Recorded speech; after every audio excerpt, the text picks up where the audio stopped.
Bonjour à tous, bienvenue pour ce nouveau webinaire JustFit. Donc, il y a quelques participants qui sont déjà là. En attendant qu'ils arrivent, rapidement, je vous explique pour tous les participants, si vous voulez poser des questions, n'hésitez pas. Vous pouvez les poser sur le côté dans l'onglet Conversation et je me chargerai de les relayer auprès d'Anne Girard qui est là aujourd'hui pour nous parler d'un sujet très important, comment faire évoluer son cabinet d'avocat, méthodes et leviers pour structurer sa croissance. Donc les participants nous rejoignent petit à petit. Je vais vous présenter Anne, puis ensuite je présenterai rapidement JustFit, puis je vous passerai la parole pour une présentation d'à peu près 45-50 minutes, si ça vous va. Et puis après, il y aura un petit moment pour que les participants puissent poser des questions. Puis évidemment, comme pour tous les webinaires JustFit, nous vous ferons parvenir après un lien vers le replay du webinaire et un article qui résumera les points les plus importants et qui sera publié sur notre média Maîtrise, qui est un média à destination des avocats. Alors Anne, ravie, merci d'avoir pris ce temps. Moi, j'ai rencontré Anne parce qu'elle accompagne plusieurs avocats que je connais bien dans la croissance de leur cabinet et qui m'ont dit beaucoup de bien, extrêmement beaucoup de bien de son accompagnement. Donc, ça m'a donné envie de solliciter Anne pour intervenir auprès des avocats qui suivent les webinaires JustFit. Donc, Anne, vous accompagnez depuis plus de 25 ans les cabinets d'avocats et les métiers du conseil dans leur développement et leur organisation. Et c'est un domaine que vous connaissez bien parce que vous avez commencé votre carrière comme directrice marketing, puis secrétaire générale d'un cabinet d'avocats d'affaires, si je ne me trompe pas. Voilà, donc vous intervenez aujourd'hui auprès des dirigeants et de leurs associés sur des enjeux de croissance, de management, de structuration des équipes, donc un accompagnement 360. Lorsqu'on avait échangé, vous m'avez dit que pour vous, vous aviez une conviction très forte et qui était peut-être très moderne il y a 25 ans et qui aujourd'hui est tout à fait d'actualité, qui est que la croissance d'un cabinet passe nécessairement par la croissance et l'épanouissement des individus qui y travaillent. Donc, vous étiez visionnaire là-dessus. Donc, vous accompagnez également les avocats dans leur développement professionnel et leur posture de dirigeant.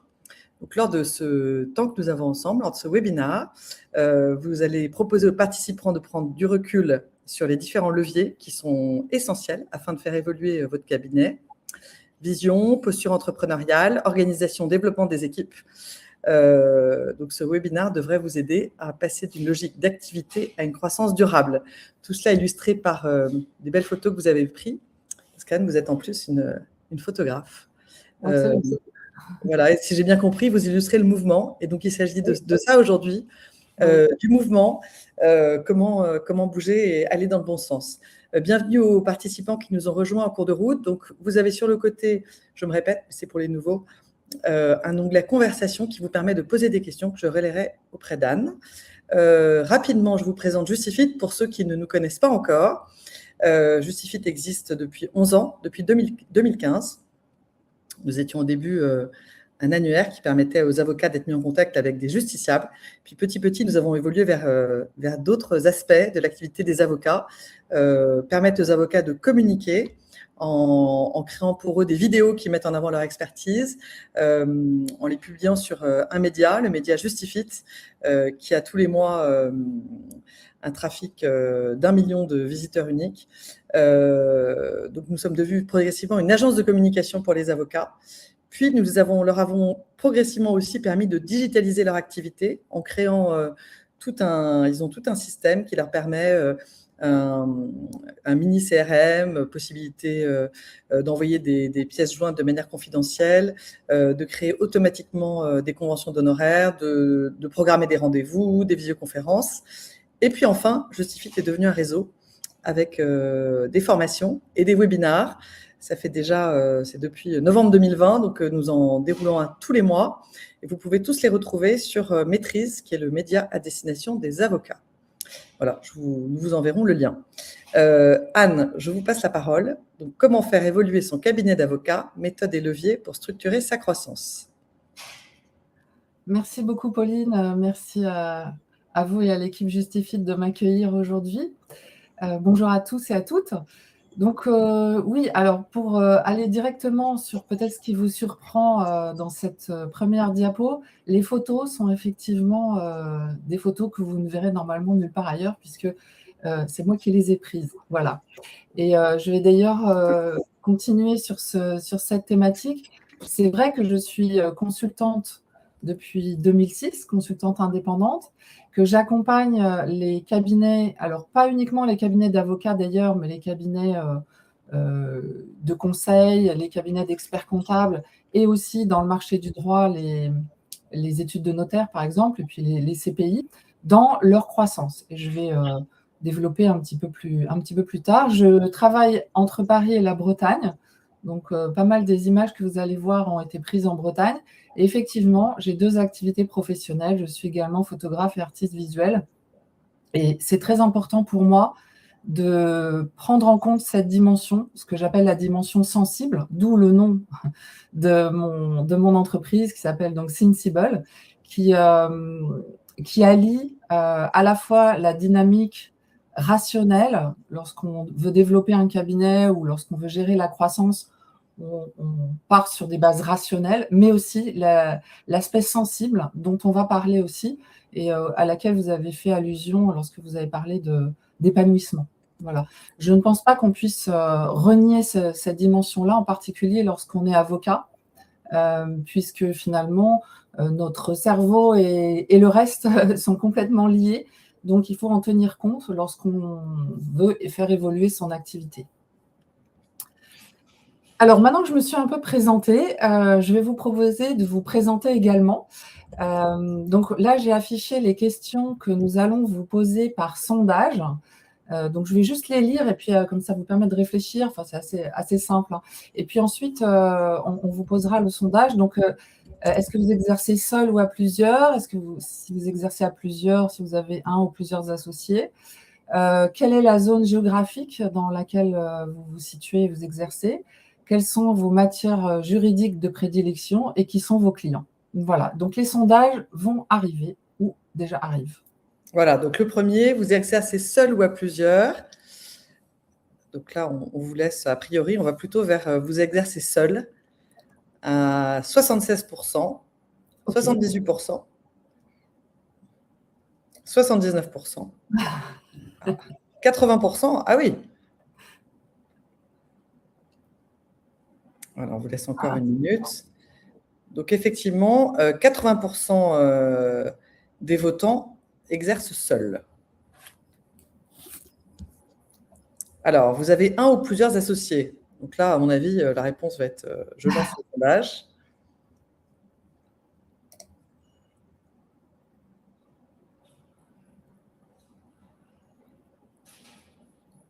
Donc il y a quelques binômes. Voilà.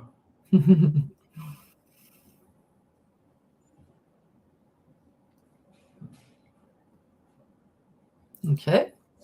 Donc 67% ont un associé et 33% plusieurs.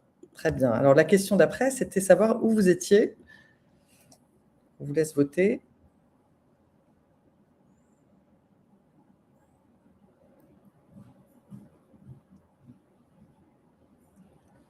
Plutôt en majorité région parisienne. Donc région parisienne, 37%, 32% sud de la France, 11% nord de la France. Voilà, donc je vous affiche les résultats, comme ça vous pourrez voir qui sont les participants. Donc on est ravis d'avoir des participants de toute la France, c'est formidable. Vous avez, quelles sont vos matières juridiques? Quelles sont vos matières juridiques de prédilection? Ah non, alors attendez, désolé.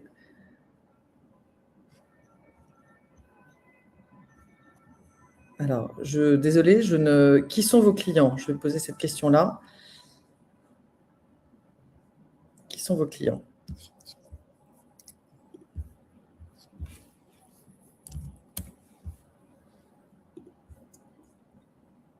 Ok. Donc, des personnes physiques à 73%, 18% des entreprises et associations, 9% des États et collectivités publiques. Là, qui sont vos clients, hein? Voilà. Nous n'avons pas le quelles sont vos matières juridiques de prédilection. Donc je n'ai plus le sondage. Il y a quelqu'un qui dit qu'il n'a plus le sondage. Ah, parce que j'ai cru qu'il était fini.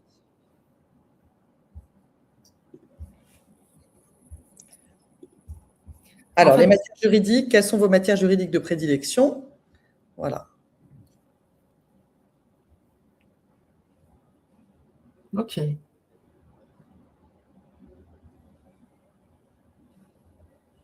Donc, affaires en majorité à 36%, 42%, puis public 25%, 15% famille, 15% pénal. Donc, 46% affaires. OK. OK.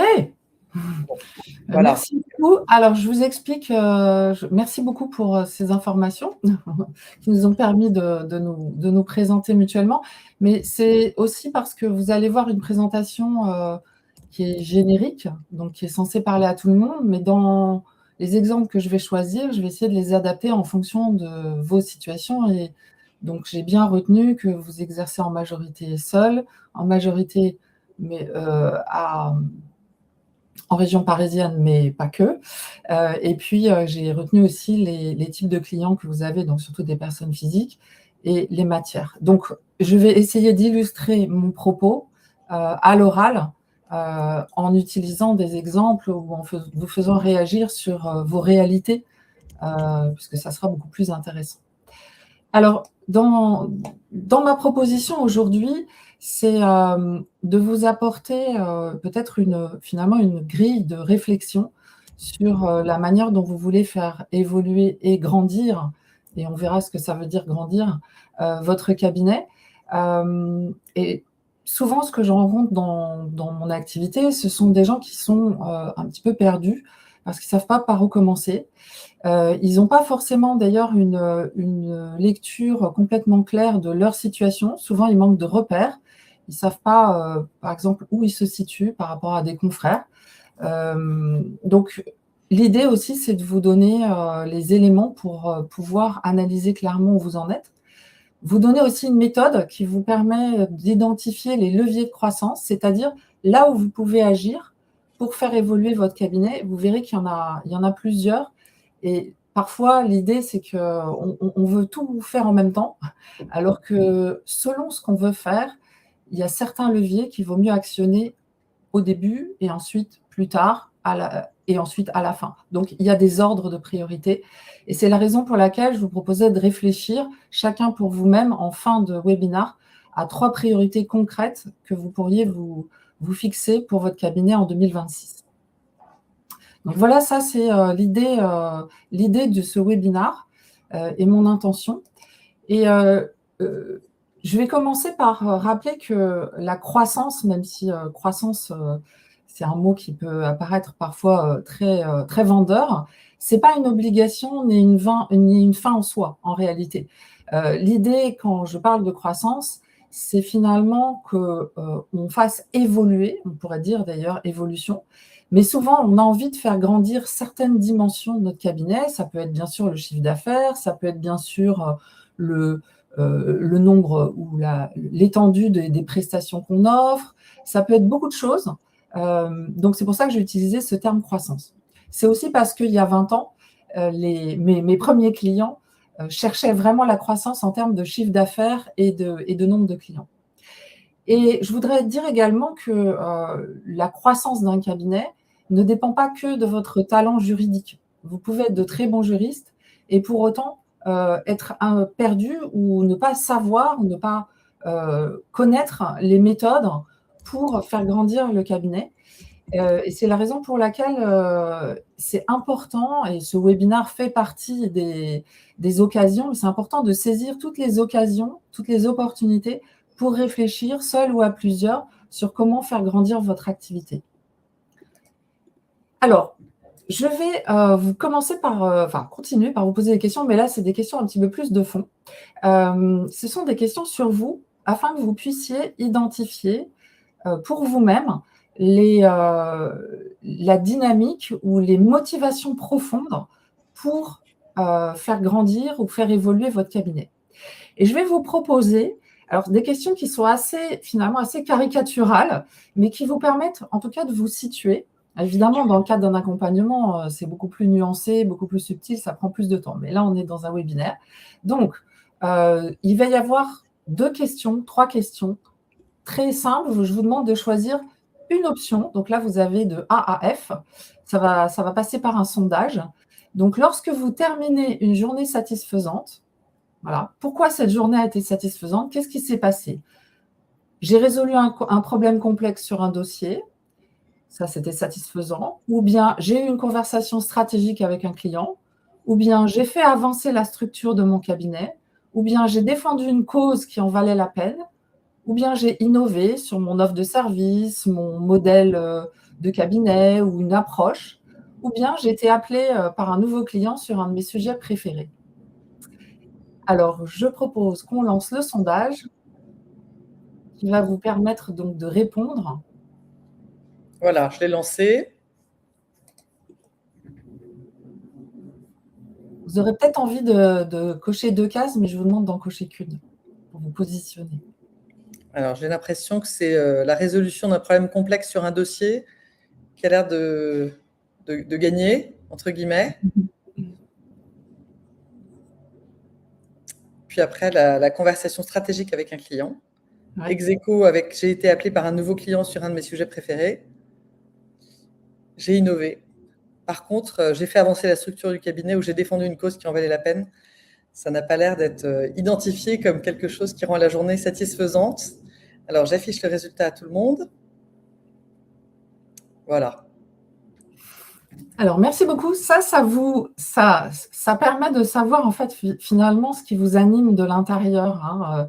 Si vous aviez toutes ces journées satisfaisantes à chaque fois que vous avez résolu un problème, que vous avez eu une conversation stratégique ou que vous avez été appelé par un nouveau client sur un de vos sujets d'expertise, bah, c'est en fait ce qui vous drive. Hein.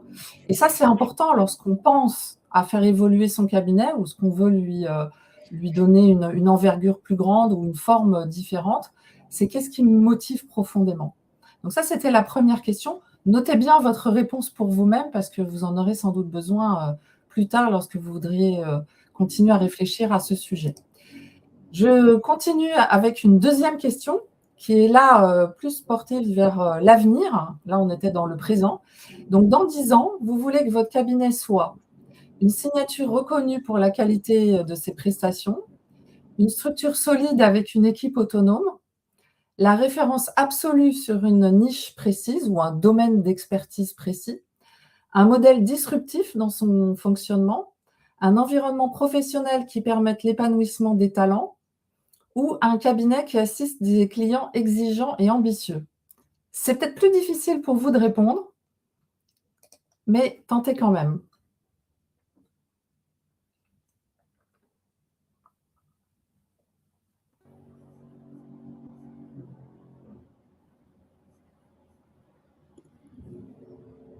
J'ai l'impression qu'une signature reconnue pour la qualité de ses prestations est un peu ex aequo avec une structure solide avec une équipe autonome. Je n'ai pas l'impression qu'un environnement professionnel qui permette l'épanouissement des talents soit la priorité. Et le modèle disruptif dans son fonctionnement n'est pas non plus la priorité. Et le cabinet qui assiste des clients exigeants et ambitieux ne semble pas non plus... alors il y a une personne qui a voté pour l'environnement professionnel qui permette l'épanouissement des talents. C'est vrai que ce qui est dur, c'est de ne pouvoir voter que pour une chose. Évidemment, alors ça remonte, l'environnement professionnel. Alors, donc, il semblerait que la signature reconnue pour la qualité de ses prestations est gagnée. Je laisse encore un peu de temps à ceux qui n'ont pas voté pour qu'ils votent sur ce qui serait leur objectif principal. J'affiche les résultats alors.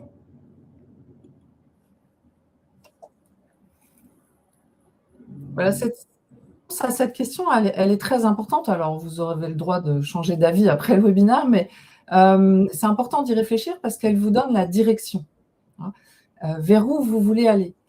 Vous n'allez pas utiliser les mêmes leviers selon la direction que vous voulez prendre.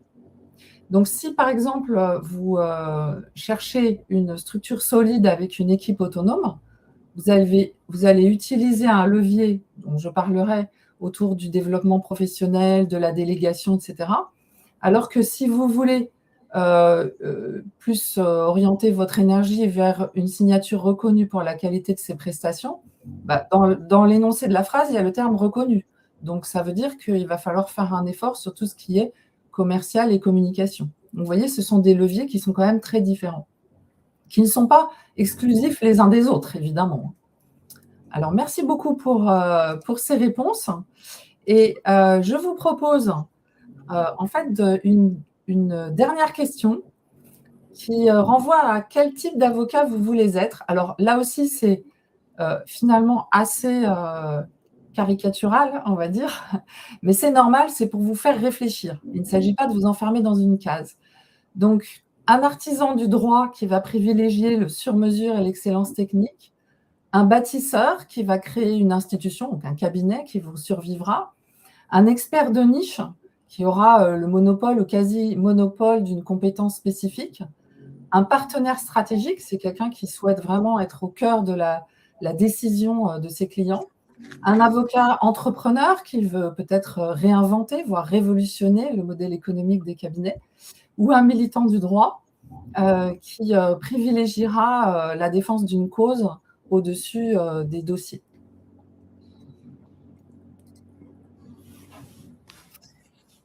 C'est vrai qu'on a envie de tout devenir. Oui, mais là encore, il faut faire Alors, des choix. le partenaire stratégique semble être ce qui est le plus choisi, avec l'artisan du droit. Bâtisseur n'a pas l'air d'être, ça n'a pas l'air d'être l'option. Personne n'a l'air de le choisir. Donc, il semblerait que le partenaire stratégique soit ce qui est le plus choisi, puis l'artisan du droit, avocat, entrepreneur, expert de niche, ex aequo, militant du droit, une personne, et bâtisseur, personne. J'affiche les résultats. Alors, je ne suis pas du tout étonnée parce que dans mon expérience, je connais très très peu d'avocats, y compris d'ailleurs des fondateurs de grands cabinets.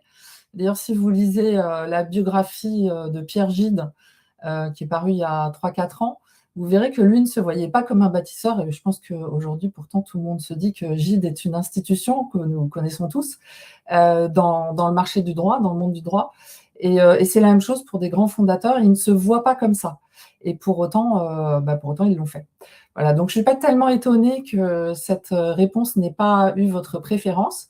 Je ne suis pas étonnée non plus que artisan du droit et partenaire stratégique ressortent en priorité. C'est effectivement ce que je rencontre. On est d'ailleurs assez proche d'une certaine façon, même si en fait l'artisan du droit, on met l'accent sur quelqu'un qui va vraiment continuer à être dans les dossiers, à produire vraiment beaucoup, alors que le partenaire stratégique, bien sûr, ne va pas ignorer l'expertise juridique, mais il va en revanche s'en extraire aussi, avoir la capacité de s'en extraire pour accompagner ses clients dans la prise de décision. Et c'est ça qui le fait vraiment vibrer. Et ça, c'est vraiment une distinction, hein. L'envie de travailler sur des problématiques juridiques de fond versus accompagner ses clients dans la prise de décision, c'est une distinction que j'observe beaucoup, même si parfois elle peut se confondre en une seule et même personne. Merci pour vos réponses. Eh bien, je vais continuer en revenant sur l'idée de croissance. Hein, comme je disais tout à l'heure, on n'est pas juste sur une courbe de chiffre d'affaires, mais on est sur un horizon qu'on a choisi.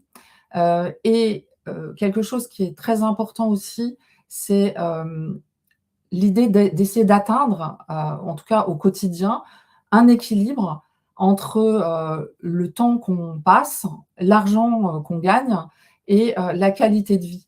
C'est une demande qui est apparue très tôt moi, dans mes activités. Il y a 20 ans, j'avais déjà des clients qui me parlaient de ça. Et évidemment, elle n'a cessé de croître, d'augmenter. C'est comment est-ce que finalement, dans l'évolution de mon cabinet, je trouve un équilibre, mais aussi comment je crée le cabinet qui me permet de maintenir un équilibre. Donc tout ça, c'est complètement relié. Et donc c'est autour de ça que ça tourne, l'idée de croissance. Ce n'est pas juste le chiffre d'affaires ou le nombre de clients ou le nombre de dossiers. Alors, une chose importante, c'est que quand on se lance dans ce genre de réflexion, et parfois on a déjà essayé, parfois on se sent un petit peu découragé, parfois on a des succès, puis on a des retours en arrière. Enfin, ce n'est pas un parcours complètement linéaire.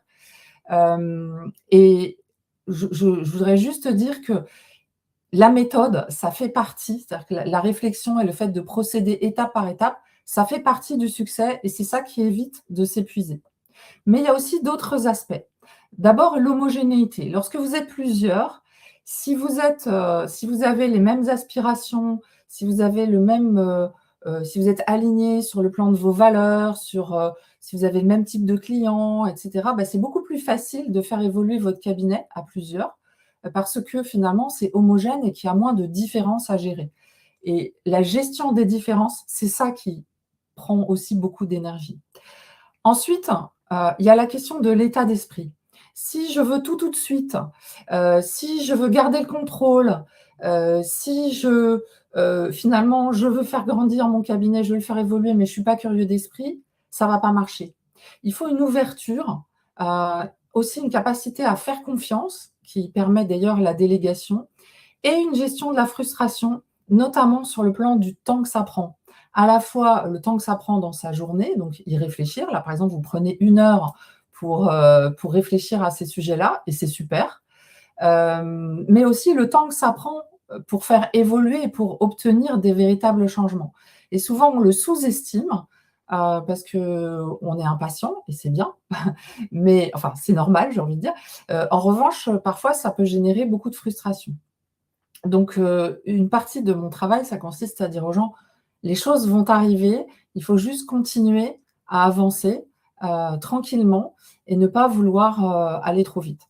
Et enfin, quelque chose de très important, et là, j'insiste sur cette dimension-là, il faut être vraiment au clair avec les aspects financiers de son cabinet, avoir des données fiables, avoir des outils de pilotage, ne pas être dans le flou sur ces aspects-là. Parfois, on est dans le flou, on n'est pas forcément bien conseillé aussi, donc ayez un bon expert comptable.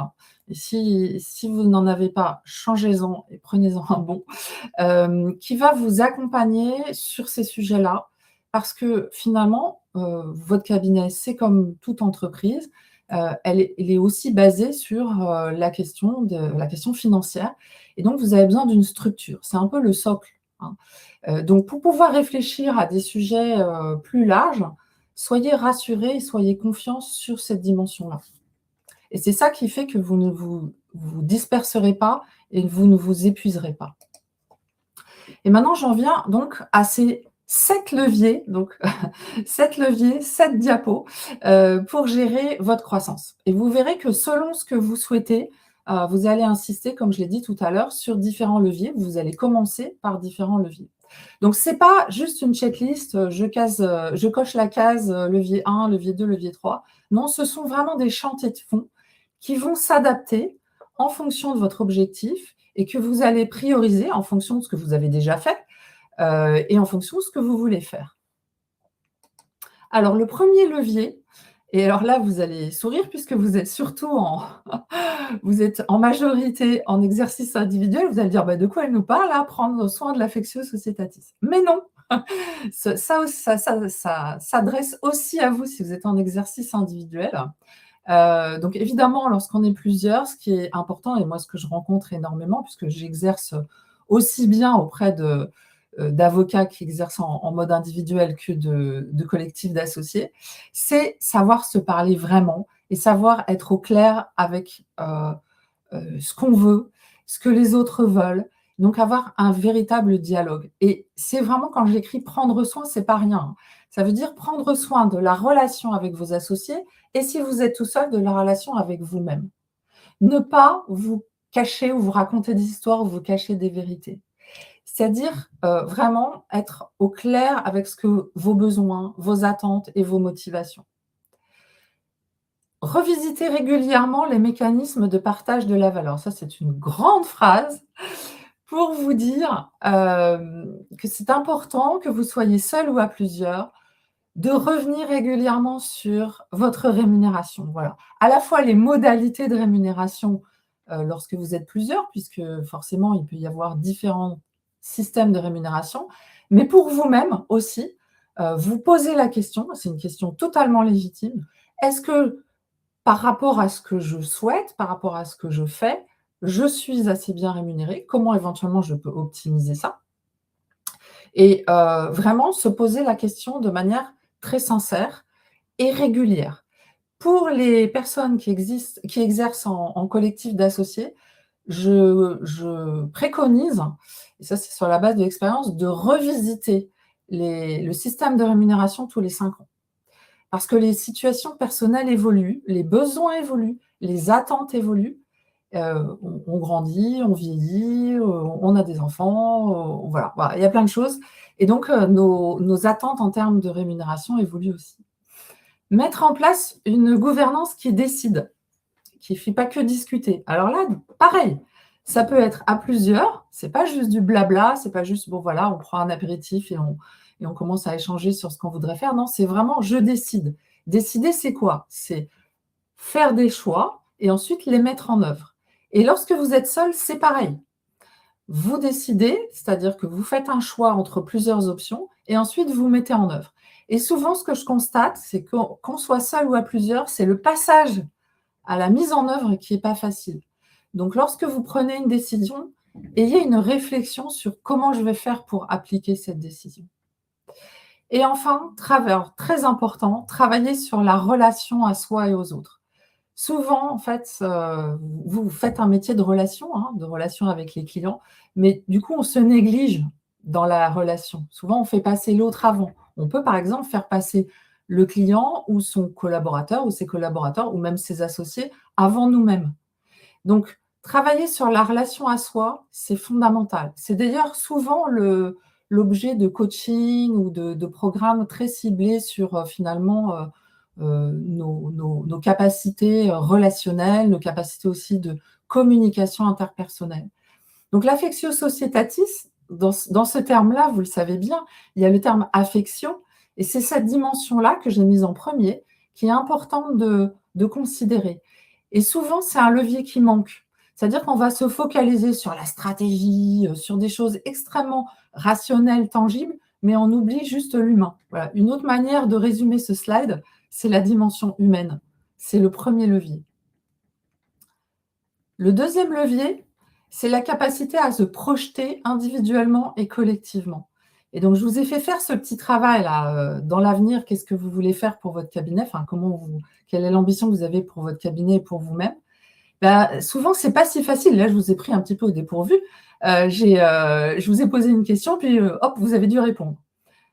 Peut-être d'ailleurs que là, en y réfléchissant, vous n'êtes plus d'accord avec la réponse que vous avez fournie. Ce n'est pas grave. Ce qui est important, c'est que vous preniez le temps de réfléchir à votre projet professionnel et si vous êtes plusieurs, d'avoir conscience que les autres peuvent avoir des projets professionnels un petit peu différents, y compris au sein du même cabinet. Et à partir de là, que vous soyez une fois de plus seul ou à plusieurs, co-construire un projet de cabinet et l'horizon de temps que je préconise, c'est 5 ans. 5 ans, c'est un horizon de temps pas trop éloigné. 10 ans, vraiment, là, du mal à se projeter. 3 ans, c'est un peu court. C'est la moitié de 5 ans quasiment. Et le temps passe très vite, comme vous le savez sûrement. Donc, 5 ans, c'est pas mal. C'est vraiment de se dire, OK, où est-ce qu'on veut être dans 5 ans et à quoi ressemblera mon cabinet, à quoi ressemblera mon activité dans 5 ans. Et l'enjeu de ça, c'est vraiment que votre carrière ne soit plus une carrière individuelle, hein, pour ceux qui exercent à plusieurs, mais une aventure commune. Et si vous êtes seul, que vraiment cette aventure, elle ait une forme ou elle ait un caractère de plus en plus tangible, de manière à ce que lorsque les choses sont un petit peu difficiles au quotidien, vous puissiez vous projeter et vous dire non, mais c'est dans cette direction que je vais. Donc, se projeter, c'est fondamental. Et là aussi, ça peut mériter d'y passer du temps et parfois d'avoir un interlocuteur qui va vous aider à vous poser les bonnes questions pour vous aider à imaginer le projet de cabinet. Troisième levier, c'est le passage de l'artisanat à la structure. Alors, avocat artisan, c'est bien. Avocat structuré, même tout seul, c'est encore mieux. C'est-à-dire que le cabinet qui tient avec des bouts de ficelle, c'est même plus possible. Heureusement, vous êtes aidés, notamment par vos barreaux qui fournissent pas mal d'outils. Puis vous avez aussi des intervenants privés. Dire Justifit en fait partie, vous aide en fait à structurer notamment la communication de votre cabinet. Et ça, c'est fondamental. Donc ça, sans ça, vous ne pourrez pas avancer. Si vous restez artisan, vous serez artisan tout le temps et vous ne pourrez pas grandir, vous ne pourrez pas aller dans la direction que vous êtes fixé.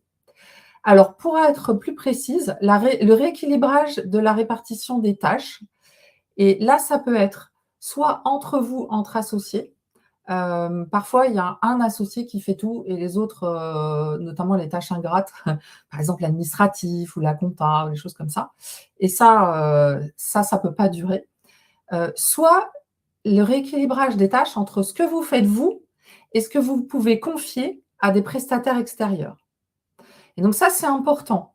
Qu'est-ce que je garde en interne et que je fais moi, et qu'est-ce que je garde et qu'est-ce que je délègue en externe, j'externalise.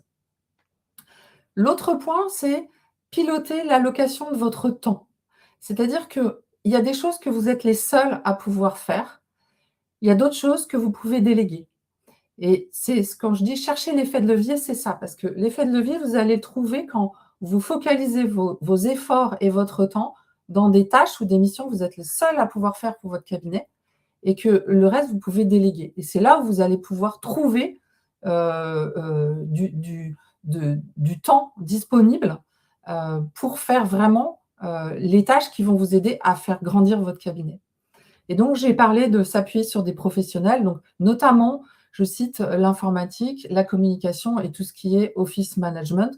Alors, pour ceux qui ont des cabinets de taille significative, parfois, ça passe par internaliser, donc salarier des gens, mais il y a aussi maintenant quasiment toutes les activités ou les types de prestations non juridiques dont un cabinet a besoin, vous pouvez le trouver en extérieur à temps partagé. Donc, vous n'avez évidemment pas besoin d'une agence de communication à plein temps. Vous pouvez trouver des prestations qui vous conviennent, qui seront très ciblées. Donc ça, c'est important de vous dire, OK, qu'est-ce que moi, je continue à faire et qu'est-ce que je peux déléguer à d'autres? Il y a une chose qu'il ne faut pas penser, imaginer que vous allez externaliser complètement, c'est le commercial. Mais je vais y revenir. Le levier 4, j'y ai fait allusion tout à l'heure, c'est renforcer la croissance organique. Donc, organique, c'est la croissance qui vient du surcroît d'activité, donc plus de clients, plus de dossiers, etc.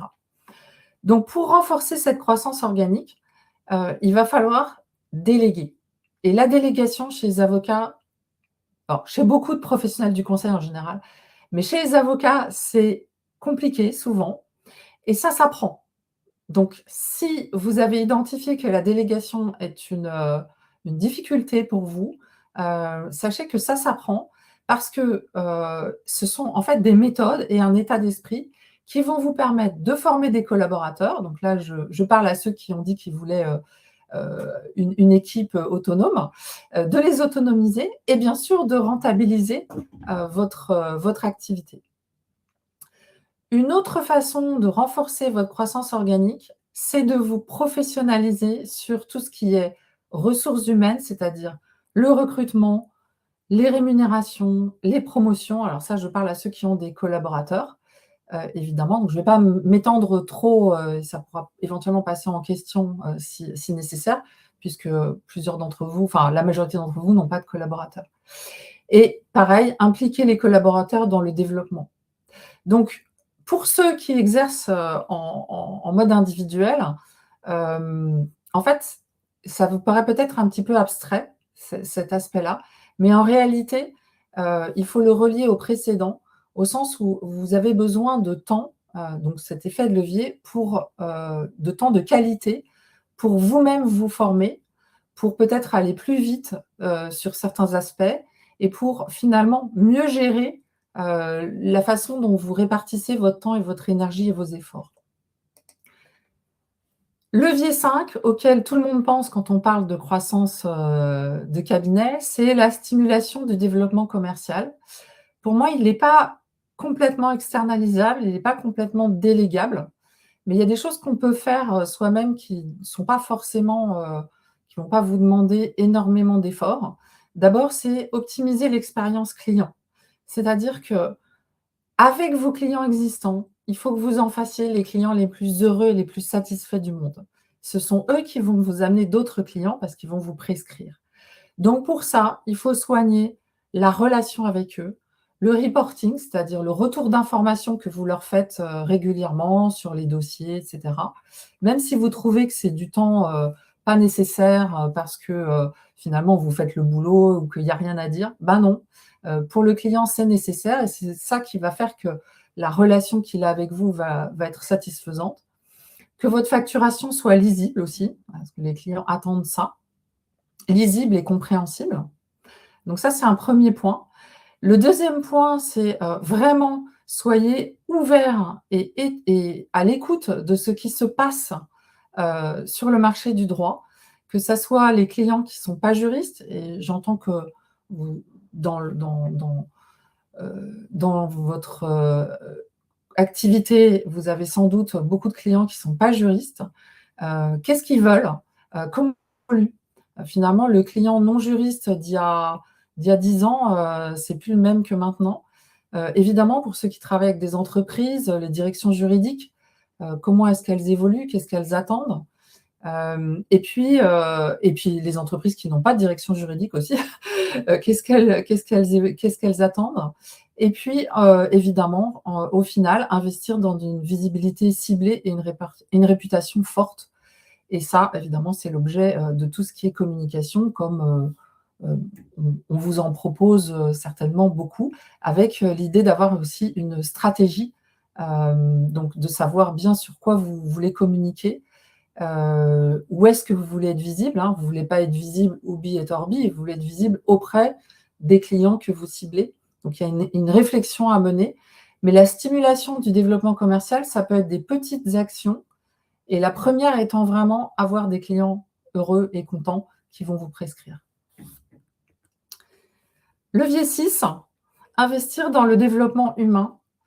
Bien sûr, vous continuez à vous former en tant que juriste, mais c'est important aussi de vous former sur le management pour ceux qui ont des équipes à manager et pour ce qu'on appelle aussi les soft skills, c'est-à-dire tout ce qui est la gestion du temps, la gestion de la pression, du stress, des émotions, la communication interpersonnelle, tous ces sujets-là qui vont vous aider justement, évidemment le développement commercial, ce sont des thématiques, des compétences qui vont vous aider à faire grandir votre cabinet parce que vous serez plus outillé, donc vous aurez plus de méthodes et d'outils pour accomplir des tâches qui ne sont pas des tâches de juriste. Et là, souvent, il y a un hiatus, il y a beaucoup de gens qui disent « Ah, moi j'ai du mal, j'ai l'impression que je fais les choses comme ça, comme Monsieur Jourdain qui fait de la prose sans le savoir. » Ben oui, donc se former, c'est aussi valider qu'il y a des choses qu'on fait et qu'on fait bien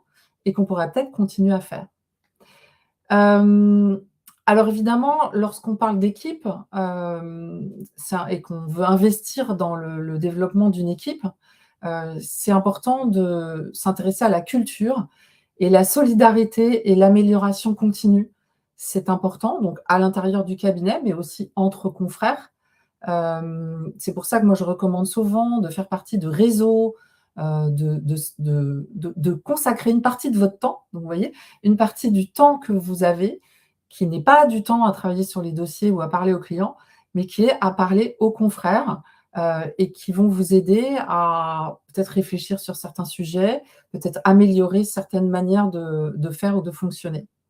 Et puis, inspiré par l'exemple et le compagnonnage, alors j'ai mis compagnonnage, même si c'est entre guillemets, c'est un terme qui s'adresse normalement plus à des professions d'artisans, justement, mais en réalité, si vous revenez dans l'histoire de la profession d'avocat, au 19e, au début du 20e siècle, finalement, c'est comme ça qu'on apprenait à être avocat, c'est qu'on était pris sous l'aile d'un avocat plus senior qui nous emmenait partout et qui nous montrait comment on fait. Maintenant, c'est un peu différent. Il y a bien sûr des stages pendant la scolarité dans les écoles, mais c'est un petit peu différent. Et lorsque vous avez des stagiaires, si vous en prenez, vous êtes peut-être en situation, vous, de les accompagner, donc de faire du compagnonnage. Et honnêtement, ça fait 20 ans que je vois ça fonctionner et je pense que c'est quand même une des meilleures façons de transmettre un métier et des manières de faire. Et si vous n'en avez pas bénéficié, retour au point précédent sur le réseau et les relations avec les confrères. Le dernier levier qui pourrait éventuellement vous intéresser, c'est non plus la croissance organique, mais la croissance externe, c'est-à-dire quand vous procédez par addition, vous fusionnez avec un autre cabinet ou vous intégrez un nouvel associé, éventuellement des nouvelles équipes. Et donc, vous choisissez éventuellement, vous dites un jour, vous dites, bah voilà, moi, dans mon ambition, si je veux construire une équipe, si je veux avoir un petit peu plus de temps pour moi et donc pouvoir déléguer à des collaborateurs, bah, il faut que je recrute ou il faut que je m'associe. OK, bah, je fais comment? Alors, bien souvent, dans la profession, ça se fait par coup de foudre. Bon, moi, j'ai appris à me méfier des coups de foudre. J'aime bien les rationaliser. Autant je vous ai dit que bon, le sensible était important, autant les coups de foudre, parfois, il faut vraiment prendre le temps. Et donc, rationaliser les critères, de quoi j'ai vraiment besoin. Bien sûr, ce confrère ou cette consoeur a l'air super, mais finalement, est-ce qu'il ne faut pas prendre un petit peu le temps avant de s'associer? Est-ce qu'il ne faut pas prendre du temps pour réfléchir ensemble? Retour au levier sur se projeter, hein, je crois que c'est le levier numéro 2. Comment est-ce qu'on se projette? Être sûr qu'il n'y a pas de malentendu. Et ensuite, se donner le temps un peu comme des fiançailles, hein, de travailler ensemble, de faire connaissance et anticiper une phase d'intégration pour ceux qui intègrent soit des collaborateurs, soit des nouveaux associés, qui soit entre 6 et 12 mois minimum. Il ne faut pas vouloir que voilà, tout changer en 2 mois, ce n'est pas possible. L'humain ne permet pas ça. Vous savez que l'humain a du mal avec le changement et c'est normal parce que s'adapter, ça demande beaucoup d'énergie, ça demande des efforts. Donc, voilà, il faut du temps. Ça, c'était le levier numéro 7. Donc, je récapitule. Donc, l'affectio societatis, alors j'ai mis le cœur, la projection, la tête mentale, la structuration, hein, avoir des bons muscles à la structuration, notamment dans les méthodes de travail et le pilotage, notamment financier. La croissance organique, comment est-ce que vous allez grandir par vous-même en développant le nombre de clients et de dossiers. Votre développement commercial, c'est vraiment l'énergie qui va faire que vous allez justement avoir plus de clients. Le développement humain, l'âme, et la croissance externe, le squelette.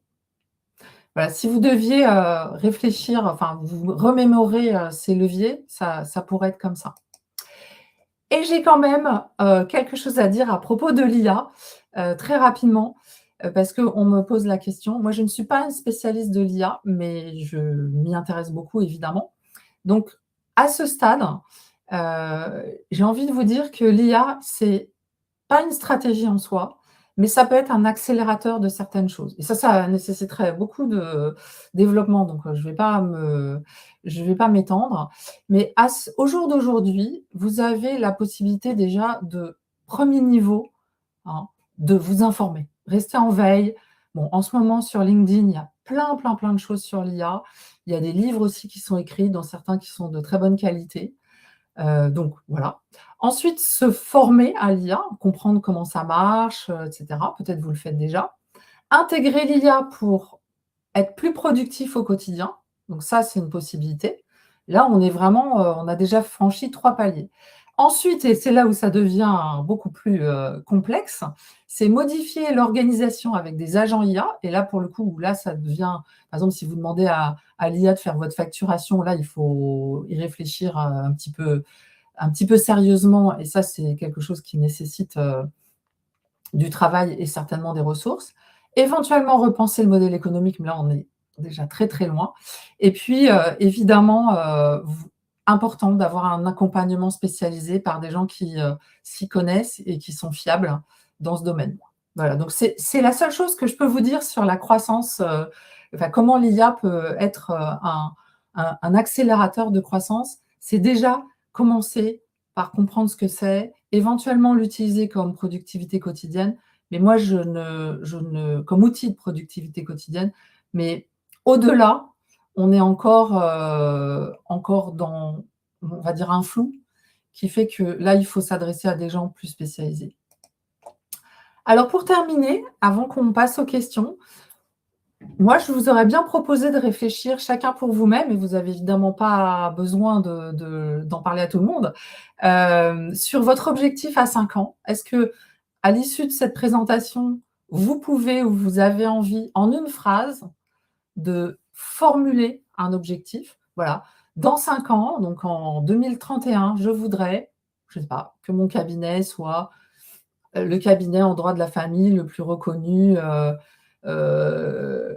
dans la région de Rennes.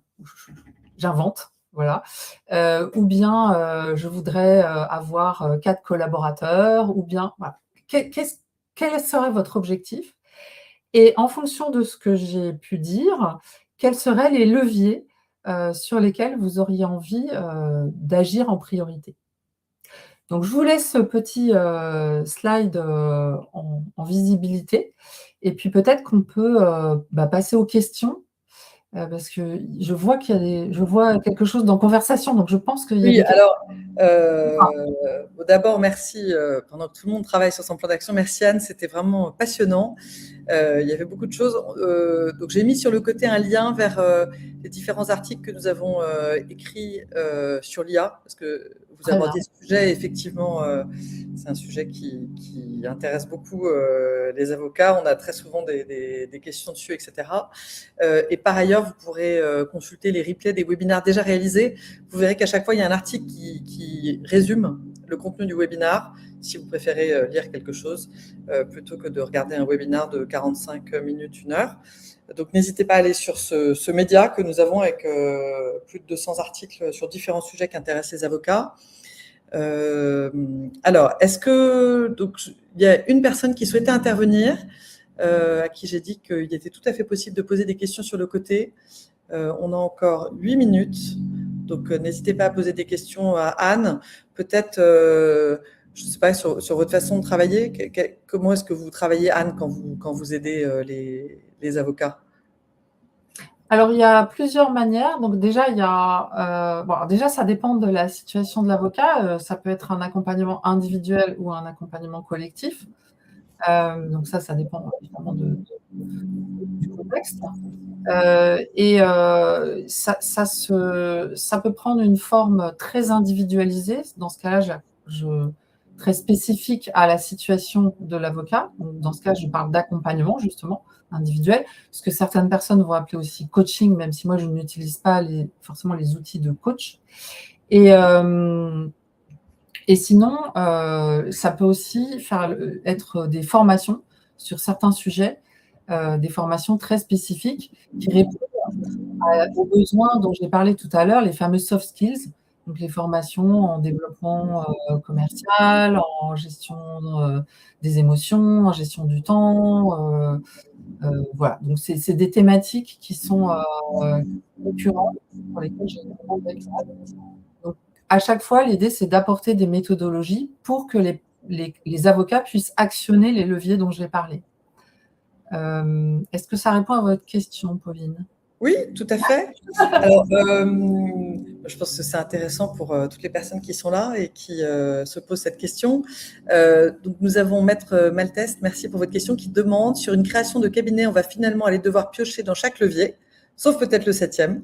Comment vous conseilleriez-nous de les prioriser pour ne pas se noyer en faisant tout en même temps? C'est vrai que c'est... C'est magnifique. Alors déjà, félicitations Léa, vous et vos associés. Déjà, commencez par le 1 et le 2. Passez du temps sur le 1 et le 2. Le 1, c'est l'affectio societatis. Alors peut-être que si vous êtes déjà en train d'envisager la création elle-même, c'est que vous sentez qu'il y a un affectio societatis qui est en train d'émerger. ou qui est déjà fort. Et ensuite, le 2, de réfléchir au projet de cabinet. Donc, vraiment, passer du temps, formalisez-le. Prenez le temps. Je vais revenir sur le levier, je repars en arrière. Voilà. Donc, que chacun se projette individuellement et soit capable de dire ce dont il a envie et qu'ensuite ça puisse prendre la forme d'un projet de cabinet avec une stratégie. Alors, par stratégie, ça c'est important, j'entends à la fois le type de client que vous voulez cibler, donc ça peut être une typologie très large ou plus restreinte. Ça peut être avec des critères géographiques, des critères de taille d'entreprise si c'est des entreprises ou de typologie de clients en général. Et puis, le type de prestation que vous voulez fournir. Et donc, votre stratégie, elle doit être super claire et chacun doit y adhérer. Ça, c'est la priorité. Après, vous allez vite passer, et là, ça va prendre du temps, à la structure. C'est-à-dire qu'il ne faut pas rester dans l'artisanat trop longtemps. Donc, s'il y en avait 3, je vous donnerais ces 3-là. Je ne sais pas si ça répond à votre question. Merci Anne, ça donne déjà des bonnes pistes. Super, je vous remercie. Ouais, ça va. Donc, ça répondait. Ce que je peux aussi ajouter, c'est pour ceux qui sont arrivés en cours de route, rapidement un mot sur Justifit. Donc Justifit, nous accompagnons la croissance des avocats sur leur développement de business, aussi sur leur communication et sur leur digitalisation. Voilà. Donc si vous avez prévu de croître, c'est aussi peut-être le bon moment pour appeler un de nos experts digitaux qui pourront déjà vous conseiller avant même de lancer quoi que ce soit. Encore 4 minutes pour des dernières questions, s'il y en a. En tout cas, bravo pour les photos qui sont magnifiques, Anne. Elles sont très belles. Alors, ce que je vais ajouter, c'est qu'au moment où vous allez quitter ce webinaire, on va vous demander sur quel sujet vous aimeriez que Justifit crée un webinaire dans le futur. Donc, n'hésitez pas à le mettre, c'est comme ça qu'on les met en place. On va vous demander aussi de faire vos commentaires, donc faites-les, et puis on les transmettra à Anne. Nous vous donnerons les coordonnées d'Anne si vous en avez, d'ailleurs vous en avez sûrement besoin. N'hésitez pas à contacter quelqu'un de chez Justifit, ou en tout cas à lire tout ce que vous découvrirez sur notre média, et puis nous vous enverrons un mail qui récapitulera tout cela. Donc voilà, vous n'avez pas besoin de prendre des notes. Nous vous enverrons un lien. Alors, il y a une autre conversation. Je suis presque en fin de carrière. Mon conseil, mettez-vous dans des réseaux d'affaires. Cela nous permet de faire rayonner le droit. Merci maître pour cet excellent conseil et merci d'avoir participé. Si vous êtes en fin de carrière, c'est quand même que vous n'êtes pas tant en fin que ça. Très bien. Merci à tous. Merci à tous les participants. Merci Anne et à très bientôt. 10 ans. Ah, encore 10 ans. Ah oui. Ça va. De faire beaucoup de choses.